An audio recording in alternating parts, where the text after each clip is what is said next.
Hey guys, doing another video update today, March 4th, Thursday. And the market has been selling off, as you can see. By every measure, the market is looking kind of bad. If you look at the S&P, we've broken the, what do I have, the 65-day moving average. And if we don't hold that average, we're going to continue to see selling, obviously. So this is I say like 20% chance that we see a big drop, probably higher than that. 80% of the time we recover. So those are the hard stats. But if you look at this market, it just looks like it's a very good chance that we just see a continued selling. Let me get the NASDAQ. The NASDAQ is worse off.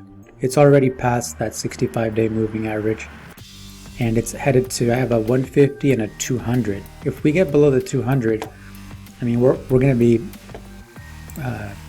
no longer in a bull run there. We're down about 11% on the NASDAQ. If we get below that 200-day, we'll be, I guess, below the old support in November. It'll be a bear market. Right now, I think we're still in a correction, but if we lose support, there's going to be a lot of people wanting to get out because things will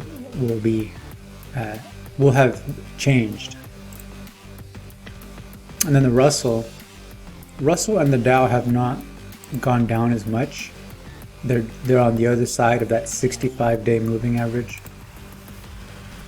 But they are getting selling pressure. The MMTH, which is the percentage of stocks above the 200-day moving average, has also crossed and is continued to decline. Last time when we had the health crisis sell-off, it kind of gave us an idea and a heads up of what was going on. We are higher, of course, because there's more bullishness this time around. Excuse me. But we have a lot of room to fall. So once this gets bearish and then goes down, that's probably when I would start to turn and get bullish, at least to somewhere below the averages. Right now it's at 81. I think the high is around 90, 92, 93. And it gets as low as like 6 or something. So we have a lot of potential downsides still. That doesn't mean it's going to go down to those levels, but it's something to take note of. The junk bonds are showing fear. They're selling off. Utilities have been very bearish for a while, and looks like it's continuing to get worse. And then the transports, I believe, that just started to roll over. Yeah, so it's still above the 20 and 65-day moving average, but it's trying to play catch up. I think I have home builders somewhere. Let's ignore home builders. Quickly, crude oil still had a big day up on some supply news. I think that's the only thing keeping the Dow still up. Energy and the Dow, energy names in the Dow have been kind of helping the Dow stay above. Plus, if you were in growth names, like NASDAQ, you might trade those for more conservative things, like the stuff in the Dow, the mega caps. Let's look at some of the high-flying large cap names that everybody knows. And we look at Apple. We're below that 65-day moving average. We're at the 150, and we look to head to that 200-day moving average, which is right around where there's support. ARC below the 65-day moving average. Again, from everything that I know or see or research, that's a very bad sign, and we're headed to that 200-day moving average. Okay, there's a lot of profits in these high names, high price names, so people could easily puke them out. Tesla below the 65-day moving average, headed to the 150, and looking for support. Let's just put it that way. Facebook is rolling over, but hasn't had the velocity in selling as the other names, but it is in declining moving averages. We're below the 200 now, so that's actually technically worse. It just didn't have as much momentum up, and from what I understand, there's some ad revenue changes coming to Facebook, so it maybe has been distributing ahead of everything else because of that. I have Bitcoin. Bitcoin has held up well. This is after hours now, and it looks like a bear flag at this support at around 45,000, but it's losing that 20-day moving average, and if it loses that, it might test that 45,000. In my opinion, I think it will give up those gains, but you know, I can't predict the future. I hope you can, because I can't, but I see red, so I would be careful in that. I would love to see a correction on this.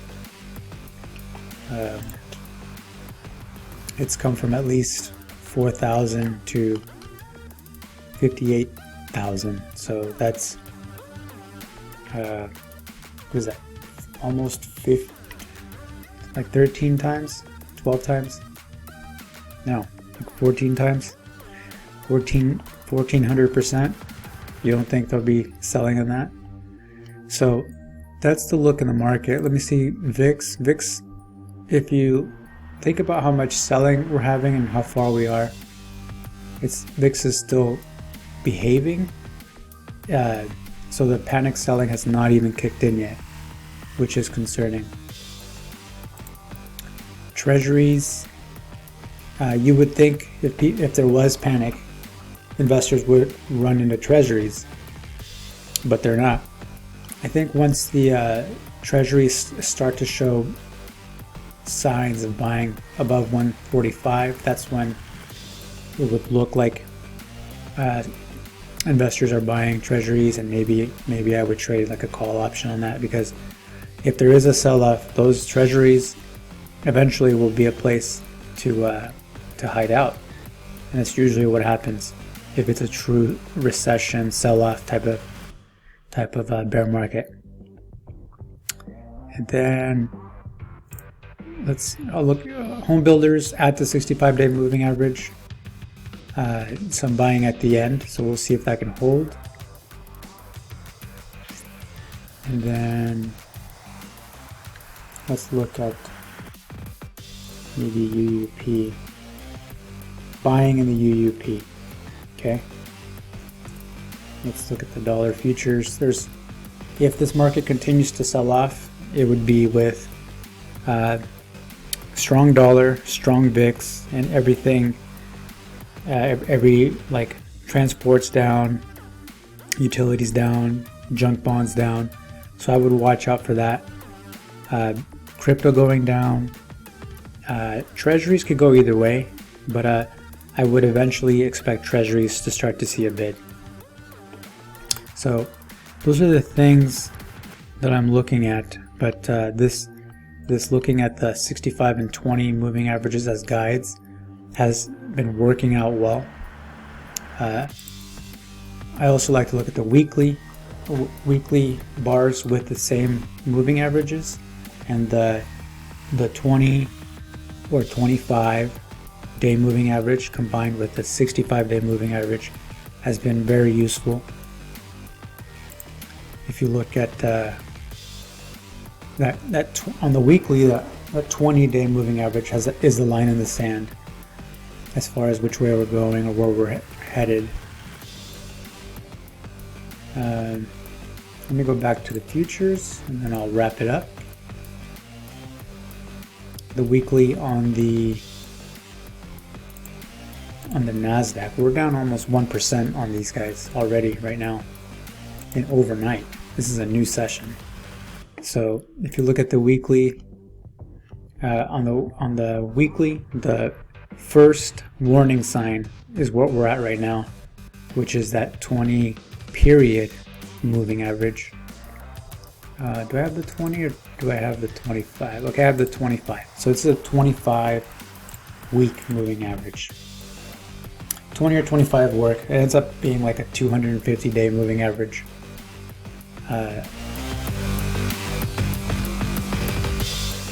No, it would be a 125 day on the weekly, because 25 period times 5 days, that's 125 days. So that's where we're at right now. These moving averages are set up to change color once we're below them. So the fact that this line is showing purple means we're right there and just below it. On the NASDAQ, weekly on the S&P, not there yet. Dow, same thing. Russell way below. So there's a lot more room in the Russell to potentially fall. So that's all I have for right now. This is an update on the moving averages and where we are. I would say be careful and make sure you have some cash, because once this is over, there might be some opportunities. Cheers. Be safe. Oh, and don't risk money you can't afford to lose.